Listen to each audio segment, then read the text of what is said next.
Alors, comme responsable du congrès Mission, Raphaël, bonsoir.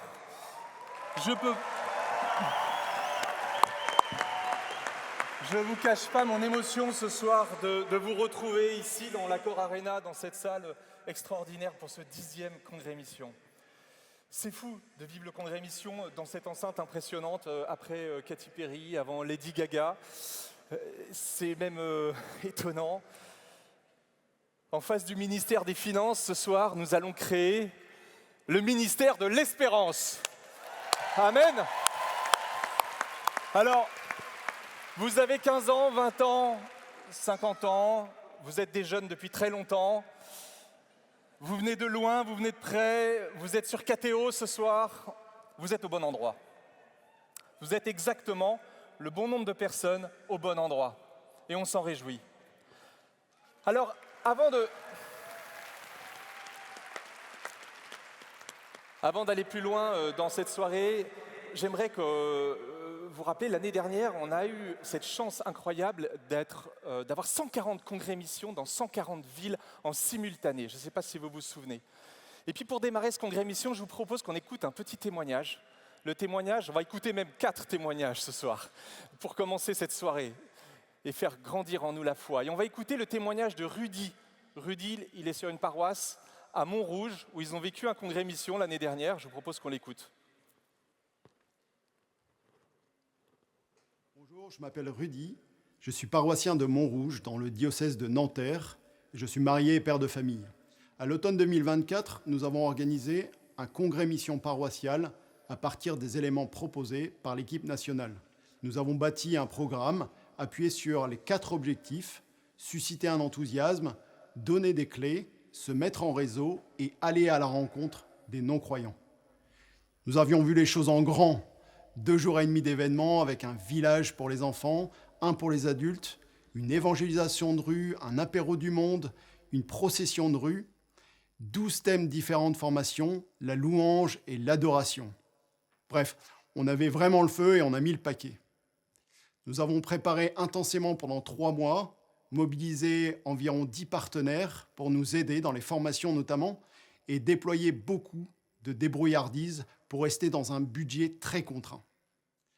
D'abord, nous avons été un peu déçus par le résultat. Le public n'a pas été totalement au rendez-vous. Alors certes, ceux qui ont participé étaient très heureux, mais nous aurions pu accueillir au moins 10 fois plus de personnes. Au milieu de la journée du village mission, notre curé, le père Marc, se tourne vers mon épouse et lui dit « Bénédicte, je vois que vous êtes déçue. Pourtant, les fruits sont déjà là. C'est déjà un immense succès. » Elle est restée un peu perplexe, mais en fait, il avait raison. Au fil des semaines, nous avons découvert la fécondité du projet pour la paroisse. C'était vraiment la rampe de lancement de la transformation missionnaire paroissiale dont nous avions écrit la stratégie 6 mois plus tôt. Un vrai point de bascule pour transformer la vision en une expérience et impulser un changement de culture. En un seul week-end, nous avons fait goûter ce que nous voulions mettre en place dans les années à venir dans la paroisse. Et cela a suscité un vrai nouveau souffle.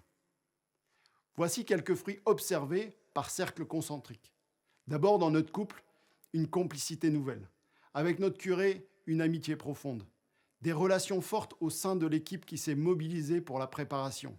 Les émotions partagées, les souvenirs communs ont généré un élan nouveau. Nous avons découvert notre capacité à faire ensemble de grandes et belles choses pour le Seigneur. Par la suite, la paroisse a initié une évangélisation de rue régulière, le dimanche en paroisse, un dispositif pour accompagner ceux qui découvrent la messe, des visites missionnaires de l'Église, l'introduction de témoignages dans la préparation au baptême, et nous avons le projet d'un parcours alpha. De nouveaux serviteurs se sont levés et des collaborations nouvelles se sont mises en place entre les équipes de la paroisse. Amen.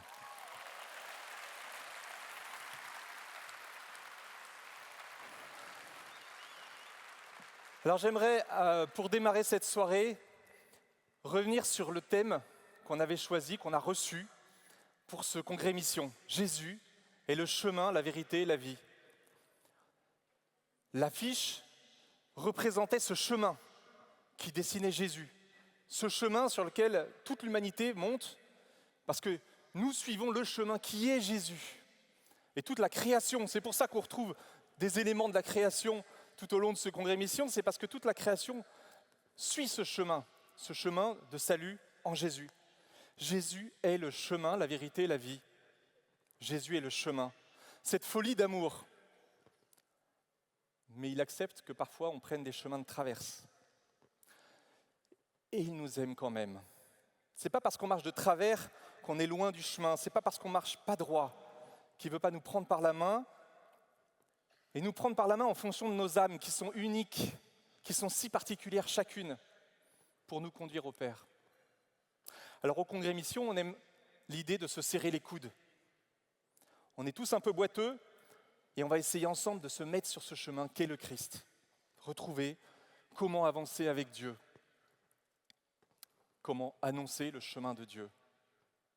Les ateliers, les plénières, les tables rondes que vous verrez demain, c'est autant de lieux où on essaye de réfléchir ensemble comment suivre le Christ et comment annoncer qu'il est le chemin.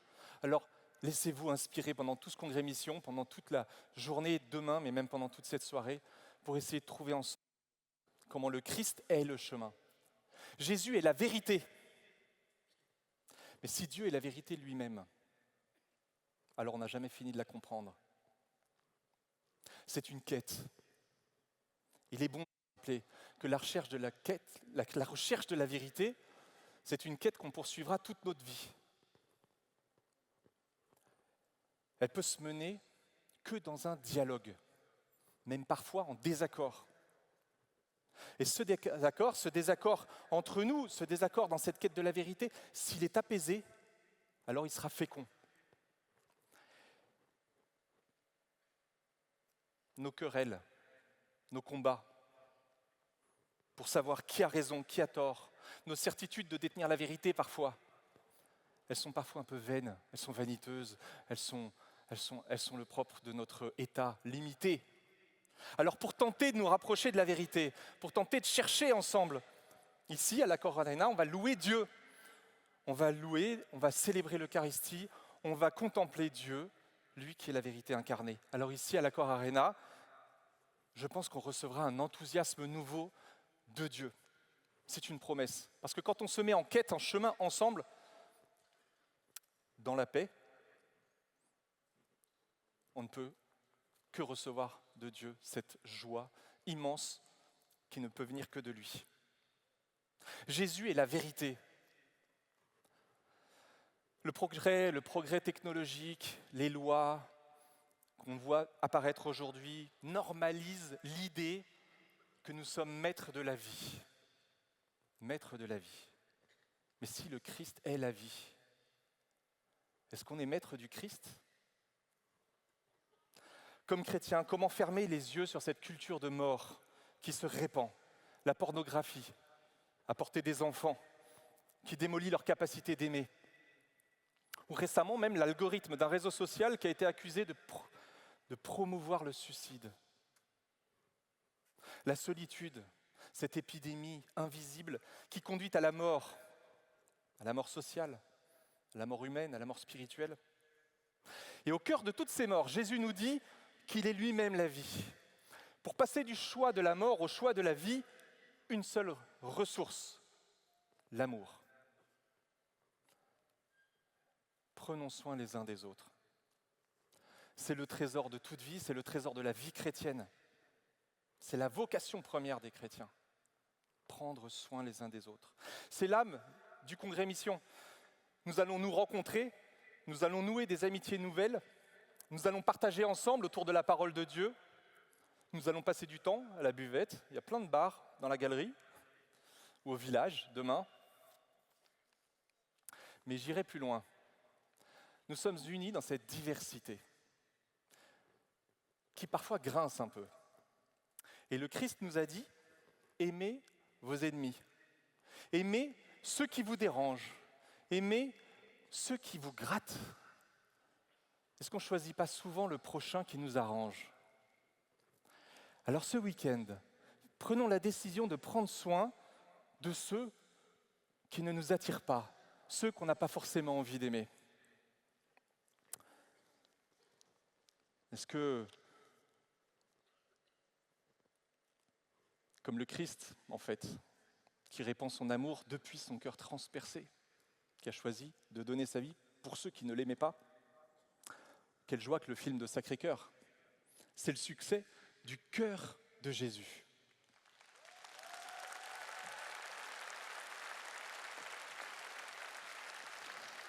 Alors, notre monde crève de ne pas se savoir aimer. C'est pour ça que le chrétien a son mot à dire. C'est pour ça que nous sommes des pèlerins de l'espérance dans un monde qui désespère. Nous sommes une voix qui crie dans le désert « Aimez-vous les uns les autres, convertissez-vous à l'amour, gardez l'espérance, gardez la joie. L'espérance ne déçoit pas.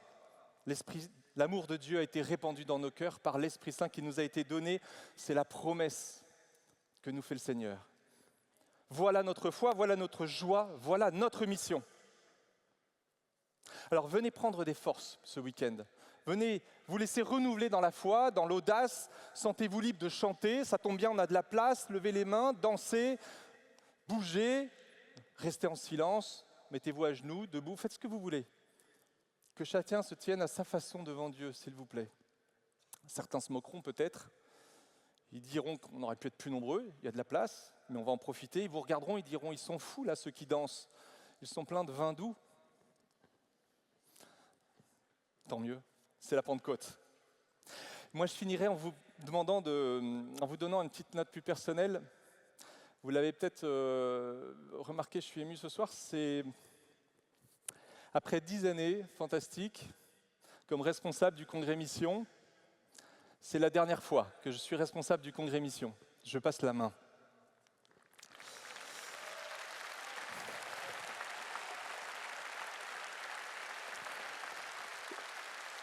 Et j'aimerais conclure en vous partageant 3 petites choses qui ne sont pas de moi, mais qui me portent, qui m'habitent et que je ne peux pas ne pas vous partager dans cette dernière... Notre mission n'est pas de convaincre, elle est de témoigner. Notre mission n'est pas de briller, elle est de transmettre la lumière du Christ. Notre mission n'est pas de réussir, mais de servir. N'ayons pas peur de la folie de Dieu. C'est ce dont le monde a besoin, c'est la clé de notre bonheur pour entrer dans la vie éternelle qui est déjà commencée ce soir à l'Accor Arena. Alors Seigneur, je vous prie, Seigneur, que tu nous donnes à chacun ce soir de vivre cette expérience que nous rêvons pour chacun dans ce congrès mission, cette expérience d'unité, de goûter à la joie de te connaître et de se savoir aimer de toi, et de se savoir envoyé par toi. Amen.